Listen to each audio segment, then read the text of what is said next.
jemaah rahimahumullah, berangkat dari sebuah kisah bagaimana seorang sahabat bernama Bilal bin Rabah ketika dia memeluk Islam, dia dalam keadaan seorang budak, bukan orang yang merdeka. Dia diperbudak oleh kaum Quraisy ketika dia kemudian memeluk agama Islam, meyakini bahwa Tuhannya adalah Allah Subhanahu wa taala, meyakini bahwa Rasulnya adalah Sayyidina Muhammad sallallahu alaihi wasallam. Keyakinannya itulah yang kemudian membuat dia yang asalnya berada dalam keadaan damai, senang, tidak ada siksaan, tidak ada kesengsaraan, berubah menjadi penyiksaan yang dilakukan oleh Umayyah bin Khalaf. Bagaimana kisah Bilal bin Rabah mendapatkan penyiksaan dari Umayyah bin Khalaf ini, sampai kemudian dia disiksa, diterik sinar matahari, ditimpa oleh batu yang sangat besar. Umayyah bin Khalaf tidak mau budaknya memeluk agama Islam, meyakini kepercayaan yang bertentangan dengan kepercayaan yang lain mereka. Satu keinginan dari Umayyah bin Khalaf adalah agar Bilal bin Rabah kembali kepada ajaran nenek moyangnya. Hadirin jemaah rahimahumullah. Namun apa yang dilakukan Bilal bin Rabah, tidak sedikit pun dia merubah keyakinannya. Tidak sedikit pun dia mengucapkan satu kalimat yang membuat dia meyakini keyakinannya sebelumnya. Dia tetap dalam keyakinannya, meyakini bahwa Allah sebagai Tuhannya dan Rasul sebagai Rasulnya. Apa yang dia katakan? Ahadul ahad, ahadul ahad, ahadul. Hadirin jemaah yang dirahmati Allah Subhanahu wa taala. Dalam kisah ini ada hal yang menarik, bagaimana salah seorang sahabat bernama Sayyidina Abu Bakar As-Siddiq yang mendengar penyiksaan Umayyah bin Khalaf kepada Bilal bin Rabah itu sangat luar biasa, sehingga kemudian pada saat Bilal bin Rabah disiksa oleh Umayyah bin Khalaf, Abu Bakar As-Siddiq datang menemui Umayyah bin Khalaf. Dia berbicara bagaimana kemudian bahwa Abu Bakar akan memberikan jaminan untuk Bilal bin Rabah dimerdekakan. Tapi Umayyah bin Khalaf tidak mau segampang itu kemudian melepaskan Bilal bin Rabah. Akhirnya dia menaikkan harga Bilal bin Rabah 9 kali lipat. Akhirnya apa yang dikatakan oleh Sayyidina Abu Bakar As-Siddiq? Ya, aku setuju. Yang dibayarkan oleh Sayyidina Abu Bakar As-Siddiq kepada Bilal bin Rabah, kepada Umayyah bin Khalaf untuk memberekkan Bilal bin Rabah adalah sebesar 9 ukur. 9 ukur kalau hari ini sama dengan 285,73 gram emas. Kalau hari ini kemudian 1 juta harga emas 1 gramnya, maka sekitar 280 juta rupiah. Itulah harga yang dikeluarkan oleh Abu Bakar As-Siddiq untuk memerdekakan Bilal bin Rabah. Setelah kemudian transaksi selesai, Bilal bin Rabah dimerdekakan. Tapi setelah itu kemudian Umayyah bin Khalaf kemudian berkata dengan nada sinis, "Wahai Abu Bakar, andaikan engkau membayar 1 ukhuwah saja, maka aku akan membebaskan Bilal bin Rabah." Tapi apa yang dikatakan oleh dikatakan oleh Sayyidina Abu Bakar As-Siddiq, andaikan engkau melipat gandakan menjadi 10 kali lipat, maka aku akan membayar harga itu untuk memerdekakan Bilal bin Rabah. Hadirin jemaah rahimahumullah. Hikmah dari kisah ini bahwa kita bisa melihat bahwa nilai keimanan tidak akan sebanding dengan nilai harta. Nilai keimanan tidak akan sebanding dengan nilai materi. Apa yang dilakukan oleh Sayyidina Abu Bakar menunjukkan bahwa nilai keimanan itu lebih tinggi daripada nilai materi. Apa yang ditunjukkan oleh Bilal bin Rabah menunjukkan bahwa nilai keimanan lebih tinggi daripada nyawanya sendiri. Hadirin jemaah Jumat yang dirahmati Allah Subhanahu wa taala. Itulah yang juga hari ini dilakukan oleh muslim-muslim yang tertindas hari ini. Muslim Palestina, Muslim Xinjiang, termasuk Muslim Rohingya, kaum Arakan di Myanmar. Yang setidaknya mungkin 3 atau 2 minggu ini kita dihebohkan dengan berita-berita yang tidak menyenangkan. Sudah lebih dari 2014 para pengungsi Rohingya itu masuk ke Aceh, di Indonesia, dengan penerimaan warga Aceh yang luar biasa welcome. Salah satu sifat warga Aceh yang begitu baik, ramah kepada siapapun termasuk Muslim Rohingya.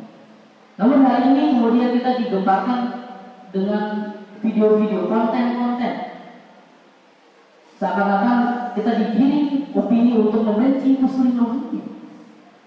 Kenapa kita digiring dengan kemudian kebencian terhadap Muslim Rohingya? Bahkan ada komentar untuk memperbudak mereka, menjual warga tubuh mereka, dan sebagainya.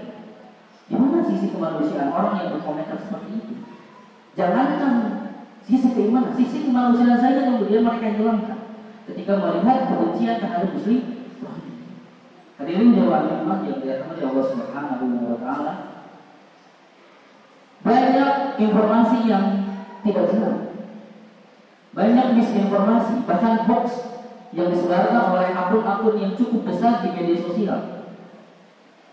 Katakanlah berita terkait dengan jaminan terhadap Muslim Rohingya yang diberikan tanah, gaji, rumah, hak milik, bohong semua. Dan itu disebarluaskan dengan akun yang dianggap sebagai akun yang legal, padahal akun tersebut adalah akun palsu. Sehingga apa yang terjadi? Kita digiring pada kebencian terhadap Muslim Rohingya.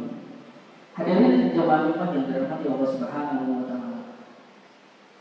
Jika kita melihat fakta sebenarnya apa yang terjadi pada Muslim Rohingya, mereka adalah orang-orang salah satu etnis yang ada di Myanmar, Burma, yang mereka terusir dari tanahnya sendiri, yang sudah mereka tempati ratusan tahun, dengan rezim yang hari ini memusuhi kaum muslim. Lebih dari 1 juta orang kemudian akhirnya mengungsi. Lebih dari puluhan ribu orang kemudian terbunuh dalam konflik yang terjadi di Rohingya. Mereka terusir dari tanahnya. Ada konten yang viral bagaimana seorang pengungsi Rohingya yang tidak bisa mengucapkan kalimat syahadat. Bapak Ibu ketahui, jemaah rahimahumullah, salah satu relawan kemudian pernah mendatangi pengungsian di Aceh. Dia melakukan wawancara dengan Muslim Rohingya yang kemudian akhirnya sampai ke Aceh. Bukan 1 hari 2 hari mereka berada di lautan dengan perahu yang tidak layak, ditempati oleh ratusan orang. Tapi sampai 1 sampai 3 bulan lamanya mereka terlunta-lunta di laut. Tidak ada negara yang mau menerima, yang sampai akhirnya mereka tiba di Aceh dan warga Aceh yang kemudian menerima mereka. Bayangkan 3 bulan mereka berada di lautan, berdesak-desakan, mungkin kemudian buang air di sana, mungkin buang air tidak ada makanan. Ketika ditanya apa yang kau makan, apa yang kau minum, kami menunggu air hujan. Itulah makanan dan minuman kami. Dan tidak sedikit dari mereka yang kemudian tidak sampai ke daratan dan mereka mati di tengah lautan. Mayat-mayat mereka dibuang di tengah lautan. Hadirin yang rahimahumullah. Untuk makan saja mereka disusahkan. Tempat tinggal mereka sudah tidak ada. Bagaimana mereka bisa dididik sebagai orang yang dengan muslim yang baik, dengan akhlak yang baik, dengan pendidikan yang baik? Jangan salahkan bagi mereka ketika kemudian mereka punya akhlak yang kurang baik, karena didikan mereka tidak mereka dapatkan, pendidikan tidak mereka dapatkan, akhlak tidak mereka dapatkan, sehingga kemudian tugas bagi kita kemudian memberikan pembelajaran, memberikan edukasi, tidak sekedar kemudian memberikan bantuan makanan dan minuman. Hadirin rahimahullah, jemaah yang dirahmati Allah Subhanahu wa taala. Nabi Muhammad SAW menyampaikan kepada kita bahwa al-muslimu dan akhul muslim, bahwa sang muslim adalah saudara. Maka muslim dimanapun berada, muslim dimanapun dia tinggal, maka dia adalah saudara seiman dengan itu. Maka perlakukanlah mereka seperti saudara. Apalagi ketika kita melihat fakta bahwa mereka terusir dari tanahnya, kita melihat fakta bagaimana mereka terjajah. Bahkan kemudian kamu mengatakan pada tahun 2017-19 apa yang terjadi di Rohingya itu seperti genosida yang terjadi di Palestina. Banyak kuburan-kuburan massal yang digali untuk mengubur muslim-muslim Rohingya yang ada di Rohingya. Hadirin yang dirahmati Allah Subhanahu wa taala. Maka pelajaran penting bagi kita. Bagaimana kemudian kita bisa menerima informasi dengan informasi yang jelas sumbernya, sehingga kemudian kita tidak digiring dengan opini-opini yang tidak benar, digiring dengan opini-opini kebencian terhadap sesama muslim. Bukankah kita membela Palestina dari sisi kemanusiaan dan keimanan kita sesama muslim? Lantas kenapa kita tidak membela muslim Rohingya dari sisi kemanusiaan dan juga sisi keimanan kita sebagai sesama muslim? Harusnya sikap kita sama, harusnya perilaku kita sama, harusnya bagaimana kemudian kita memberikan kontribusi yang sama terhadap sama muslim. Hadirin jemaah Jumat yang dirahmati Allah Subhanahu wa taala. Memang tidak dipungkiri ada sebagian pengungsi yang kemudian berperilaku yang tidak wajar. Ada yang kemudian membuang makanan, ada yang dalam konteks kemudian menganggap bahwa makanan yang diberikan tidak cukup, kurang. Maka sisi itulah yang kemudian mesti kita lihat sebagai bentuk dari edukasi. Sebagaimana kemudian mereka tidak mengenyam pendidikan yang benar, pendidikan yang layak. Sebagaimana kita sebagai seorang muslim tinggal di negeri yang damai, tinggal di negeri yang ada fasilitas pendidikannya, tinggal di negeri di mana kemudian kita diberikan kebebasan untuk beribadah, untuk berpendapat, untuk berkumpul dan lain sebagainya, sehingga kita lebih layak daripada mereka. Hadirin jamaah Jumat yang dirahmati Allah Subhanahu wa taala. Maka persoalan ini tentu tidak akan selesai hanya dengan kita menerima pengungsi Rohingya. Warga Aceh juga sudah bertahun-tahun kemudian menerima banyak pengungsi Rohingya. Maka tidak cukup dengan kemudian aktivitas individu kita untuk membantu, karena pasti ada batasnya. Pasti ada batasnya bagaimana kita membantu pengungsi-pengungsi itu kemudian dalam skala individu dan skala kelompok. Maka disinilah tugas negara. Disinilah peran negara dibutuhkan, di mana kemudian peran negara akan lebih bisa menyelesaikan masalah-masalah yang terjadi di Rohingya. Hadirin jamaah rahimahumullah. Maka dalam Islam ada perkara-perkara yang bisa dilakukan oleh individu, fardi. Ada perkara-perkara yang bisa dilakukan oleh jamaah, masyarakat. Tapi ada juga yang hanya bisa dilakukan oleh negara. Hanya bisa dilakukan oleh negara, salah satunya adalah dengan menyelesaikan konflik-konflik negara yang terjadi di negeri muslim-muslim, apalagi dengan negeri muslim-muslim yang minoritas. Apa yang terjadi di Rohingya, Myanmar, Burma itu salah satu konflik yang terjadi dalam skala negara. Maka tidak bisa dengan skala individu atau jamaah kemudian bisa menyelesaikan masalah tersebut. Hadirin yang dirahmati Allah Subhanahu wa taala. Begitulah Islam kemudian memberikan solusi bagi kita semuanya. Bagaimana kemudian akar masalah yang terjadi adalah bagaimana konflik itu terjadi, sehingga kemudian pengungsi terlunta-lunta akan memberikan beban kepada yang lainnya. Konflik itulah yang harus dihilangkan. Konflik itulah yang kemudian harus hilang dari muka bumi ini. Sebagaimana kemudian yang terjadi di Palestina, genosida yang dilakukan oleh Zionis Israel, maka penjajahan itulah yang kemudian harus dihapuskan. sehingga saudara-saudara kita yang ada di sana bisa hidup damai.